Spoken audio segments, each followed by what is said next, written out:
بسم الله الحمد لله waxaan salaamayaa dhammaan ummadda Soomaaliyeed meel kasta ay ka joogto caalamka waxaan rabaa in aan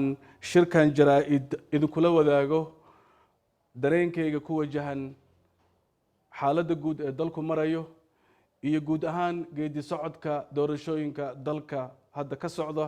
lana rajeynayo in bilaha soo socdo haddii Ilaahay subxaanahu wa ta'ala raali ka dhigo in la soo afjaro xaaladda guud ee dalka sida aad la socotaan dalkeena waxaa dib uga soo cusboonaaday cudurka coronavirus kaas oo laba kacleyntiisa laga dareemayo qaybo badan oo kamid ah dalka waxaan halkan uga mahad celinayaa wasaaradda caafimaadka ee dowladda federaalka Soomaaliya oo muujisay dadaal dheeraad ah oo la xiriira sidii loo xakameyn lahaa loogana hortagi lahaa faafidda cudurkaas waxaan ugu baaqayaa shacabka Soomaaliyeed in ay si wada jir ah uga shaqeeyaan sidii looga hortagi lahaa cudurkaas iyada oo la qaadayo dhammaan tallaabooyinka keeni kara in cudurkaas uu dalka ku faafin isla markaana la qaado tallaabooyinka ay ku taliyeen saraakiisha caafimaadka waxaan sidoo kale halkan hambaliyo iyo bogaadin uga soo jeedinayaa ciidanka xoogga dalka Soomaaliyeed iyo ciidanka daraawiishta dowlad goboleedka Galmudug oo guulo waaweyn ka soo hooyay howlgallo ka dhan ah kooxaha nabadiidka saraakiisha iyo madaxda hogaaminaysa howlgalladaas waxa ay ku guuleysteen inay ururka argagixisada al-shabaab ka saaraan deegaano ka tirsan gobolka Mudug iyo Galgaduud deegaanada ay ku guuleysteen inay ka saaraan waxaa ka mid ah Bacaadweyn Xinlabi Camaara Sirgo Qodqod Shabeelow iyo Baycad waxay qarka u saaran yihiin inay xoreeyaan magaalada Xaradheere degmo qadiimi ah in muddana ay kooxdaas haysatay tallaabada ay qaadeen ciidanka qalabka sida ma aha kaliya tan ay ka qaadeen gobolka ama dowlad goboleedka Galmudug laakiin dagaalada ay kula jiraan kooxaha nabadiidka ay ka wadaan gobolada deegaanada Shabeellooyinka iyo guud ahaan dalka waxay dardar gelinaysaa dadaalada la doonayo in dalka looga xoreeyo kooxaha nabadiidka ah intii ku shahiiday howlgalladaas waxaan Ilaahay subxaanahu wa ta'ala uga baryayaa naxariistiisii janno iyo jannatul firdawsa inta dhaawacana inuu Ilaahay u boogadhayo arrimaha doorashooyinka waxaan bogaadinayaa dhammaan madaxda dowlad goboleedyada dalka baarlamaanka dowlad goboleedyada xukuumadda xilgaarsiinta ah ee uu hogaamiyo ra'iisul wasaare Maxamed Xuseen Roble sida ay ugu dadaaleen in dalka ka qabtaan doorashada aqalka sare waxaan rajeynayaa in si degdeg ah loo dhameystiro xubnaha ka dhiman doorashada aqalka sare waxaan sidoo kale dhiirigelinayaa in dalka ay ka dhacdo doorasho kasta oo ay jiri doonaan qaladaad iyo tabashooyin dhanka xulashada habraaca habmaamuuska doorashada haddana waxaa muhiim ah inay doorashada ku dhacdo xilligii loogu talagalay si dalka uga baxo qalalaasaha siyaasadeed dibna loogu celiyo kalsoonida shacabka Soomaaliyeed ku qabaan dowladnimadooda iyo dowladoodaba waxaa lama huraan ah in la xuso in dhammaan dowladihii dalka isaga dambeeyay ay ku soo fashilmeen inay dalka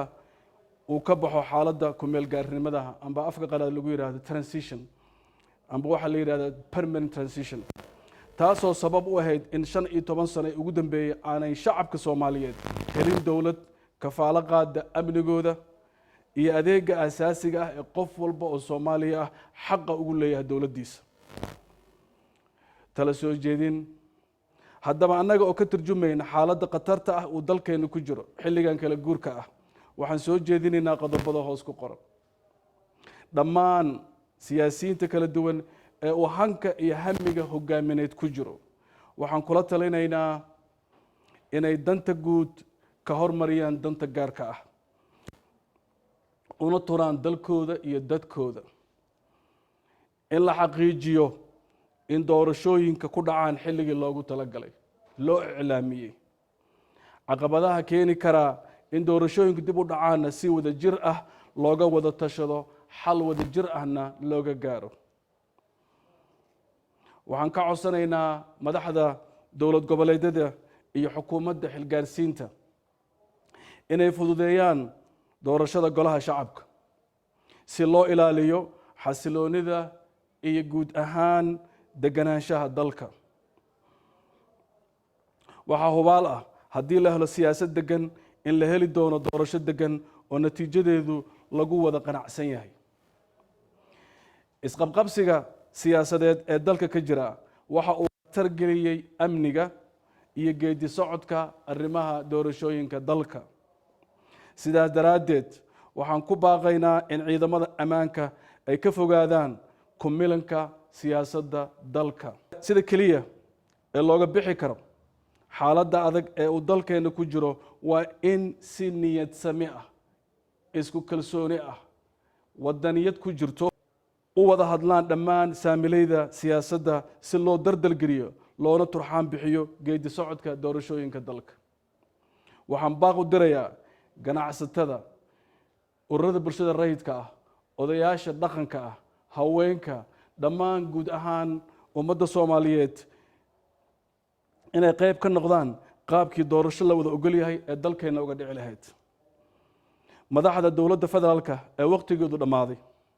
waxaan kula talinaynaa inay qaataan go'aan geesinimo leh oo ay u tanaasulaan dalka iyo dadka Soomaaliya waxay halkan ku soo gaartay tanaasulaad ay sameeyeen madaxdii isaga dambeysay hoggaanka dalka shacabka Soomaaliyeedna way aqbaleen wayna uga abaalhayaan tallaabada ay qaadayeen hoggaamadii hore ee dalka soo maray gabagabo ugu dambeyntii dalka Soomaaliya waxa uu soo maray xaalado kala duwan shacabka Soomaaliyeed way ay daaleen waxa ayna ka daaleen dagaal isqabqabsi siyaasadeed ee ka dhaxeeya siyaasiyiinta Soomaalida oo inteeda badan ku dhisan dana gaar ah iyo dana shakhsiyadeed iyo xaaladda ku meel gaarnimada ah oo nagu raagtay 30 sano ayaan raadinaynaa dowladnimo walina dadku raadintii bay ku jiraan shacabka Soomaaliyeedna waxay muujiyeen dulqaad ay u dulqaadanayeen hoggaanidii dalka isaga dambeeyay dalkeena annaga ayaa iska leh dhibaatooyinka ka jirana waxa ka saari kara waa annaga oo kali ah saaxiibada Soomaaliya ee Soomaaliya taageera wayna caawin karaan laakiin mas'uuliyadda dib u yeegleelidda dowladnimada Soomaaliya waa mid ka imaan karta oo kali ah annaga oo Soomaali ah cid keeni karta deganaansho ma jirto haddaanan annaga isku tanaasulin annaga aan isku dulqaadanin annaga aanan wada tashanin ma jiro dad shisheeye ah ay nabad ka dhaliyeen nabadda annaga nagala rabaa annagana mas'uuliyadna saaran tahay waxaan rajaynayaa in ay noqoto doorashada dhawaan la qaban doono qaybteedii horena hadda ay socoto tii ugu dambeysay oo doorasho dadban ah ee dalkeena ka dhacdo waxaan rajaynayaa in 4 sano soo socoto in dalka ay ka dhacdo doorasho qof iyo cod ah si loo taabageliyo dowlad la wada leeyahay